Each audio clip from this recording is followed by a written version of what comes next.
This is SSPTV News, brought to you by Samsung Productions and the Hazleton Standard Speaker. This edition of SSPTV News is for the birds and the dogs. Kent Jackson talks geese in his outdoor exploring segment, and the director of the Carbon County Animal Shelter has tips to keep pets safe on hot days. Welcome everyone, please get comfortable, and thank you so much for joining us. I'm Ken Carr with today's information from SSPTV and the Hazleton Standard Speaker. As Luzerne County and Schuylkill County get ready to enter the green phase of reopening on Friday at 12:01 a.m., let's take a look at the latest COVID-19 case numbers from the State Department of Health. 323 new cases were reported in the state on Monday and 28 new deaths. Since Friday, Luzerne County has added 12 new cases and reported 6 new deaths. Schuylkill County has 14 new cases since Friday and no new deaths, and Carbon County has 2 new cases since Friday and no new deaths. Carbon County entered the green phase of reopening this past Friday. It wasn't as originally planned, but members of the class of 2020 at Marian Catholic High School in Hometown did have a graduation ceremony.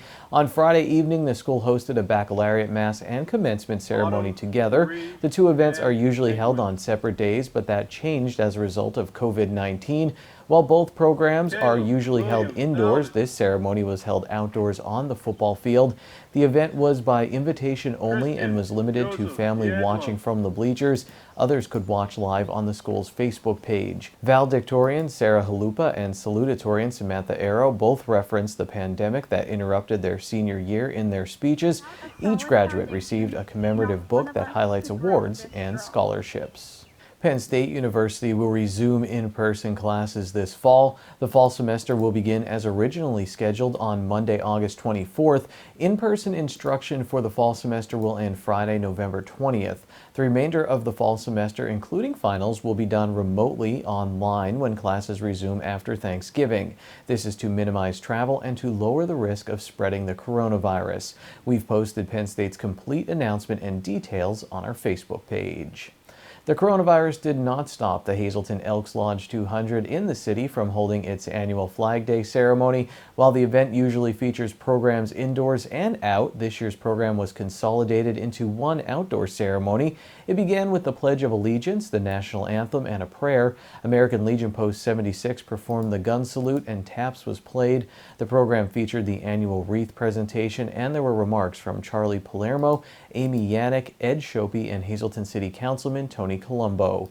Flag Day commemorates the adoption of the flag of the United States on June 14, 1777. As temperatures start to heat up, our Lisa Sugar talks with the director of the Carbon County Animal Shelter in Nesquehoning to get some important tips on how to keep our furry friends safe in the extreme heat. Dogs have fur on them and they get very hot. They get overheated before we do. So if you're used to taking your dog for a walk, take it on a little less walk.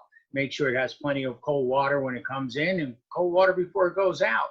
Just be considerate that the pavement gets very hot too. We have shoes on, we don't feel it. So put your hand down there and count a few seconds. If you have to pull your hand up, it's too hot. Make sure you walk the dog in the grass because that'll be better for its paws. So you just want to be considerate, just like the cold, the heat could be dangerous to a dog.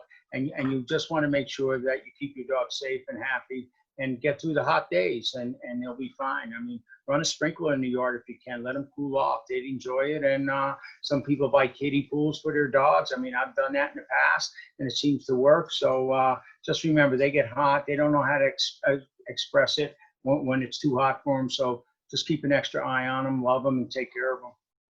I know one problem this time of the year, too, is we'll be shopping. We'll go into a store, and we see a dog or a cat sitting in a hot car. They could be really don't do it. I mean, the laws have changed. People have gotten smarter over the years, and you know what? Nobody's going to tolerate it. So if you think it's a good idea, it's not. I mean, if you need your window broken, we could do it another way. Maybe have a fundraiser. We'll break your window for $20. But don't leave your dog in there or your cat in there because it's going to suffer. It's just like a baby. It can't be in there in the heat. Leave it at home. Leave the air conditioner on, a fan. A nice floor fan blows a lot of cool air. And just be considerate of the temperature when you're dealing with your pets. We'll hear more from Tom Connors later as he talks about how the pandemic is affecting the Carbon County Animal Shelter later in the show. Now it's time for another outdoor adventure from the Standard Speaker's Kent Jackson.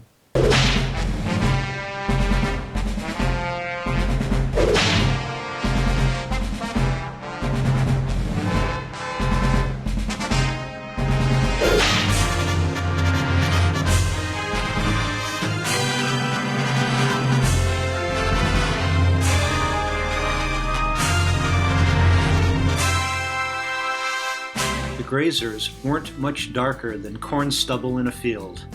A flock of Canada geese alighted on the cornfield where their backs blended in, but their necks sprung up like black stalks when I stopped to watch.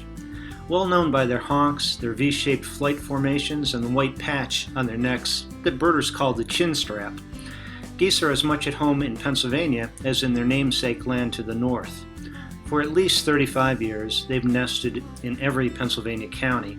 Some flocks don't bother flying south for the winter anymore because they find corn and other vegetation right here in Pennsylvania.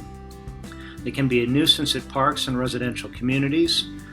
A few years ago, I noticed a local golf course had attracted geese, and I sent out an alert. And the geese are tolerant of photographers, but from now through July, as they incubate their eggs, don't cross them. Goose and gander, which mate for life, get ornery when you step too near their nest.